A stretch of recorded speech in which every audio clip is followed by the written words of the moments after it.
मैं अव्यक्त कुमार वर्मा अपने यूट्यूब चैनल अव्यक्त वर्मा गुरुकुल में आप सबका हार्दिक स्वागत करता हूँ। आज हम एक बहुत महत्वपूर्ण प्रकरण को पढ़ेंगे। काव्य सौंदर्य के तत्व जो हिंदी व्याकरण खंड के अंतर्गत आता है। तो काव्य सौंदर्य के तत्व कौन-कौन से हैं इसके विषय में जानने का प्रयास करेंगे।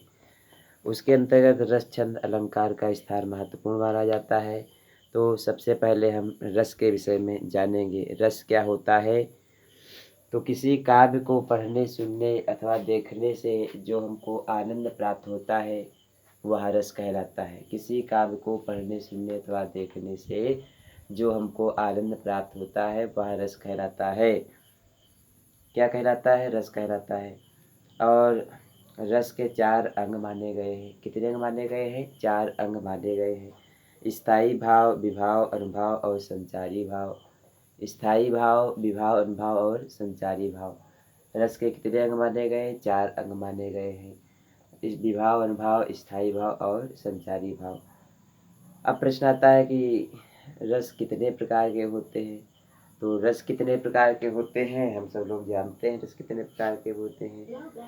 9 प्रकार के रस माने गए हैं। प्राचीन भारतीय आचार्यों ने स्थायी भाव 9 माने हैं और उन्हीं के आधार पर 9 रस माने जाते हैं।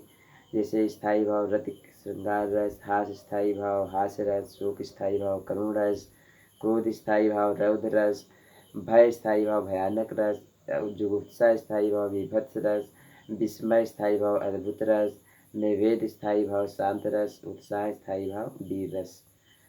तो इस तरह से बाद में हमने देखा कि वात्सल्य और भक्ति रस के नाम 2 रस और स्वीकार किए जाते हैं और इस तरह से रसों की संख्या 11 हो जाती है। कितने रस हो जाते हैं? 11 रस हो जाते हैं। तो हम आज पढ़ेंगे श्रृंगार रस और वीर रस के बारे में पढ़ने का प्रयास करेंगे।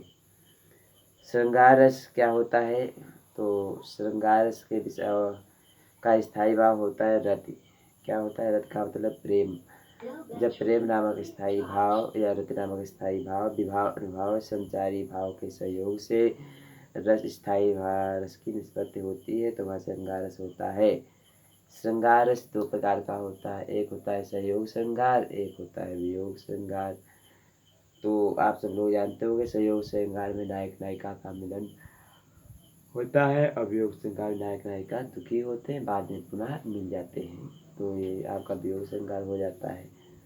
इसके बाद हम पढ़ने का प्रयास करते हैं वीर रस। वीर रस का स्थायी भाव होता है उत्साह। क्या स्थायी भाव होता है? उत्साह। अच्छा, परीक्षा में लिखा हो वीर रस की परिभाषा दीजिए। क्या लिखा हो? वीर रस की परिभाषा दीजिए। वीर रस की परिभाषा दीजिए। परिभाषा तो इसका स्थायी भाव का उत्साह। इसका स्थायी भाव क्या होगा? स्थायी भाव क्या होगा? उत्साह। ठीक। वीर रस की परिभाषा उत्साह नामक स्थायी भाव जब विभाव, अनुभाव, संचारी भाव के सहयोग होकर रस बनता है तो वह वीर रस कहलाता है। जैसे आपने सुना होगा रणजीत चौकड़ी भर भर कर चेतक बन गया निराला था, राणा प्रताप के घोड़े से पड़ गया हवा का पाला था, गिरता न कभी चेतक तन पर लेकर सवार उड़ जाता था, राणा की पुतली फ्री नहीं तब तक चेतक मुड़ जाता था। तो इसमें चेतक की वीरता का वर्णन किया गया है, महाराणा प्रताप के घोड़े का वर्णन किया गया है।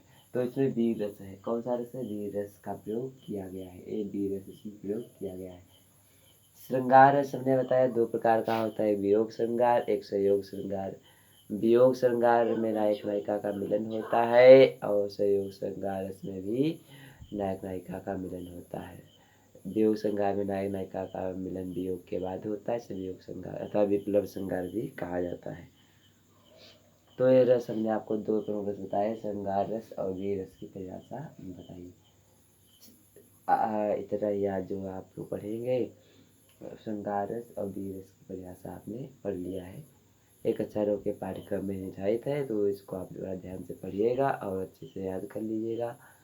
धन्यवाद।